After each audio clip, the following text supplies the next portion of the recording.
안녕하세요. 혼자 공부하는 파이썬 개정판 93강입니다. 오늘 강의에서는 웹 서버를 간단하게 만들 때 활용해 볼 수 있는 플라스크라는 모듈에 대해서 살펴보도록 하겠습니다. 플라스크 모듈은 여러분이 공식 사이트를 확인해 보시면 알겠지만 pip install flask라고 입력을 해서 모듈을 설치할 수 있습니다. 그러면 플라스크 모듈을 사용하는 코드도 책에 있는 코드를 간단하게 입력해 보도록 할 텐데요. from flask import flask로 일단 플라스크 모듈을 임포트 하도록 하겠습니다.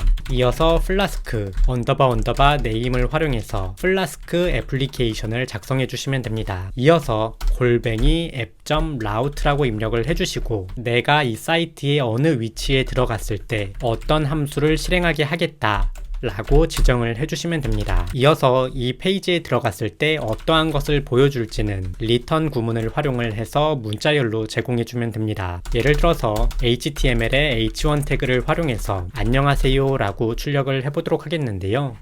이렇게 코드를 입력을 하면 해당 주소에 들어갔을 때 이 문자열을 받을 수 있습니다.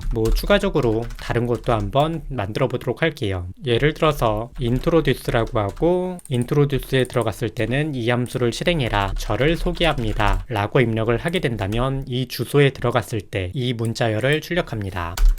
이 플라스크 모듈 같은 경우에는 실행 방법이 조금 특이한데요. 이 실행 방법이 굉장히 자주 바뀝니다. 그래서 지금도 책에 적은 내용과도 다르게 명령어가 또 바뀌었는데요. 구글에서 파이썬 플라스크라고 입력했을 때 나오는 영어로 작성되어 있는 공식 사이트에 들어가 주신 다음에 아래쪽에서 퀵 스타트라는 메뉴를 보시게 되면 이 아래쪽에 어떠한 명령어로 플라스크 앱을 실행할 수 있는지가 나옵니다. 그래서 지금 화면을 보면 파일 이름이 hello.py일 때 플라스크 앱 hello run이라고 입력을 하면 된다라고 명령어가 나오게 되는데요. 이 명령어에 따라서 플라스크 앱 현재 제 파일 이름은 main.py이기 때문에 main run이라고 입력을 하면 플라스크 앱이 실행이 됩니다. 실행 결과를 보면 running on http 127.0.0.1 5000이라고 나오게 되는데요. 이 주소에 여러분이 크롬에 입력해서 들어가 주시게 되면 지금 화면처럼 안녕하세요 라는 글자가 나오는 것을 확인할 수 있습니다. 또한 뒤에다가 슬래시 입력하고 introduce에 들어가게 되면 저를 소개합니다 라는 문자열을 출력하게 됩니다. 그래서 이러한 간단한 코드를 활용을 해서 웹 서버를 만들 수 있게 해주는 외부 모듈이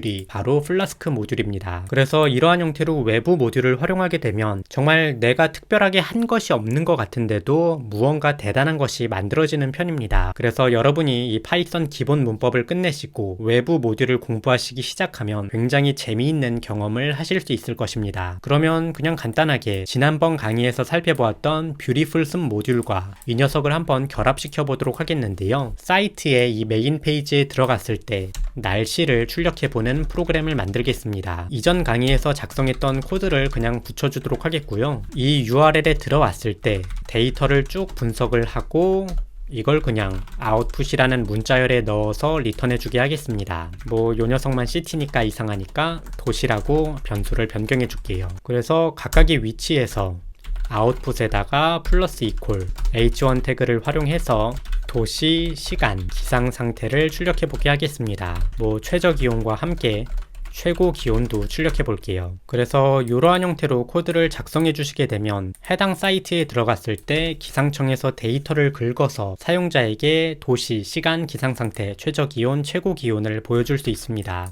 사실 복잡한 코드는 아니기 때문에 각각의 코드가 어떤 기능을 한다는 건지만 이해하실 수 있으면 쉽게 분석하실 수 있을 거라고 생각을 합니다. 분석을 한번 해보시면 좋겠고요. 기존의 플라스크 애플리케이션은 컨트롤 C로 종료를 한 다음에 다시 한번 실행해 보도록 하겠습니다. 실행한 뒤에 구글 크롬에서 해당 주소에 들어가게 되면 지금 화면과 같이 서울은 몇 시에 맑고 온도가 몇 도에서 몇 도까지다 등등을 출력하는 것을 확인할 수 있습니다. 그래서 간단하게 뷰티풀 슴 모듈과 플라스크 모듈을 결합해서 활용하는 방법에 대해서도 살펴보았는데요. 일반적으로 여러분이 파이썬으로 어떤 개발을 하시게 된다면 이러한 형태로 외부 모듈들을 결합을 해서 여러분에게 맞는 프로그램을 만들어내게 됩니다. 그래서 이 예제가 이 강의의 마지막 예제 되겠습니다. 그럼 계속해서 책의 마지막 내용들을 몇 가지 확인해 보도록 하겠는데요. 일단 라이브러리와 프레임워크라는 용어 구분입니다. 여러분이 이 책을 끝내고 다른 외부 모듈들을 공부하러 넘어가시게 되면 라이브러리라고 써있는 모듈도 보시게 될 거고 프레임워크라고 써있는 모듈도 보시게 될 텐데요. 사실 현대에 와서는 이 두 가지를 큰 구분 없이 사용하는 편이지만 조금 확실하게 구분을 한다면 라이브러리는 정상 제어를 하는 모듈,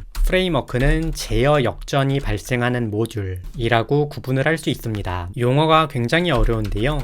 정상 제어라는 것은 모듈에 있는 기능을 개발자가 직접 호출하는 것을 의미합니다. 우리가 지금까지 매스 모듈을 활용을 한다라고 하면 이 매스 모듈에 있는 사인이라든지 코사인이라든지 탄젠트 같은 함수를 개발자가 직접 호출했었죠. 이런 것을 정상 제어라고 부르게 됩니다. 반면 제어 역전은 모듈이 개발자가 만든 기능을 호출하는 것을 의미합니다. 누가 누구를 호출하느냐가 역전되어 있기 때문에 이를 제어 역전이라고 부릅니다. 한번 방금 플라스크의 기본적인 코드 형태를 다시 한번 살펴보도록 할 텐데요. 이 코드를 보시게 되면 우리가 헬로우 함수를 호출한 적이 없습니다. 그런데 헬로우 함수가 호출이 되고 그 내부에 있는 코드가 리턴이 됩니다. 이는 개발자가 이 헬로우 함수를 호출한 것이 아니라 플라스크라는 모듈이 개발자가 만든 기능을 호출해서 사용한 것입니다. 그래서 이러한 것이 제어 역전의 예이고요. 이렇게 제어 역전이 발생하는 모듈을 우리가 프레임워크라고 부릅니다. 그래서 지난번 강의에서 살펴보았던 뷰티풀 숲은 라이브러리라고 부를 수 있고요. 플라스크 모듈 같은 경우는 프레임워크라고 부를 수 있습니다. 그러면 확인 문제를 살펴보도록 하겠습니다. 확인 문제 1번, 구글에서 파이썬 프라임 모듈이라고 검색해서 파이썬에서 소수를 구하는 모듈을 찾아보고 활용해보라고 합니다. 그리고 적당한 것을 선택해서 100부터 1000 사이에 있는 소수가 몇 개인지 구해보라고 하는데요. 이 외부 모듈을 찾는 첫걸음은 구글 검색입니다. 요즘은 챗GPT도 많이 쓰기 때문에 한번 이를 활용해보도록 하겠는데요.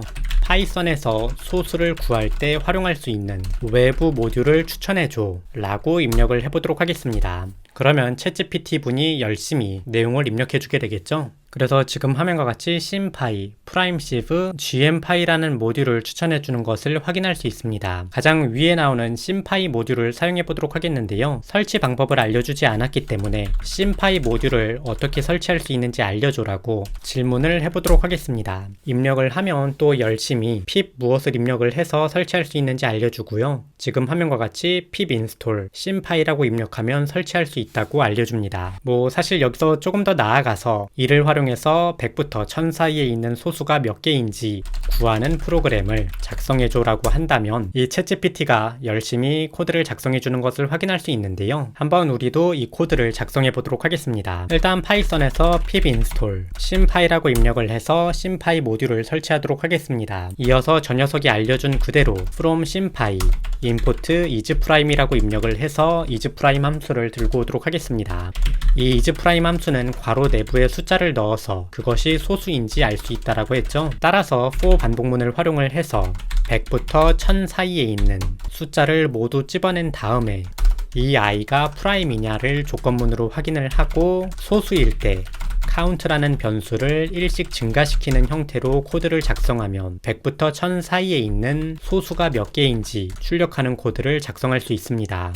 코드를 실행해 보도록 할 텐데요. 코드를 실행하면 지금 화면과 같이 100부터 1000 사이에 있는 소수는 143개입니다 라고 출력하는 것을 확인할 수 있습니다. 이어서 확인 문제 2번, 자신이 나아가고자 하는 분야에서 사용되는 모듈을 찾아보라고 합니다. 사실 파이썬을 단순하게 그냥 언어를 공부하겠다라는 느낌으로 공부를 하시고 이후로 뭐를 하겠다라고 결정을 안 한 분도 굉장히 많을 것이라고 생각하는데요. 파이썬으로 할 수 있는 몇 가지에 대해서 살펴보도록 하겠습니다. 일단 파이썬으로 웹서버 개발이 가능합니다. 쟁고라든지 플라스크의 모듈을 활용해 주시면 됩니다. 이어서 인공지능 개발이 가능합니다. scikit-learn, tensorflow 등을 공부를 해주시면 됩니다. 이어서 데이터 분석도 가능합니다. 판다스라든지 맷플롯 라이브러리를 활용해 주시면 됩니다. 마지막으로 크롤러 개발도 가능하고요. 방금 살펴보았던 뷰티풀 숲, 리퀘스트 디저스트, 스크래파이 같은 모듈을 활용해서 크롤러를 개발하실 수 있습니다. 일반적으로 파이썬은 이 영역에서 많이 활용이 됩니다. 그래서 내가 파이썬으로 무언가를 더 나아가고자 한다면 이러한 분야를 공부해 주시면 좋을 것 같습니다. 참고적으로 저는 게임 개발하려고 파이썬 배웠는데요 라고 하신다면 안타깝지만 파이썬으로는 게임을 개발하지 않습니다. 여러분이 게임을 개발하고 싶다면, 조금 더 본격적인 게임을 개발하고 싶다면 C샵이라든지 C++로 넘어가 주셔야 되고요. 그쪽에서 유니티라든지 언리얼 등의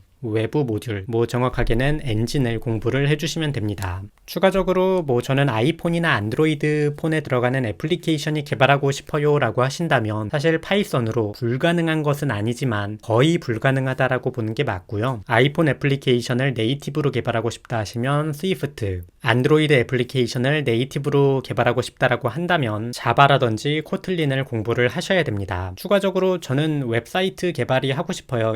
제 눈에 보이는 그런 부분 개발이 하고 싶어요 하신다면 마찬가지로 파이썬으로는 불가능하고요. 자바스크립트 등의 프로그래밍 언어를 따로 공부를 해주셔야 됩니다. 그래도 다른 프로그래밍 언어를 공부한다라고 하셔도 여러분이 이미 프로그래밍 언어와 관련된 기본적인 개념들을 머릿속에 모두 넣으셨을 것이기 때문에 그런 부분으로 넘어가도 쉽게 공부하실 수 있을 거라고 생각을 합니다. 그러면 이 책에 있는 모든 내용은 이렇게 종료가 되었습니다. 중간에 데코레이터 같은 부분을 잠시 넘어왔는데요. 이 데코레이터 같은 내용은 너무 고급 개념이기 때문에 이후에 별도의 외전 강의로 설명을 따로 하도록 하겠습니다. 그럼 오늘 강의는 여기까지 되겠고요. 다음 강의는 따로 없고 에필로그에서 뵙도록 하겠습니다. 감사합니다.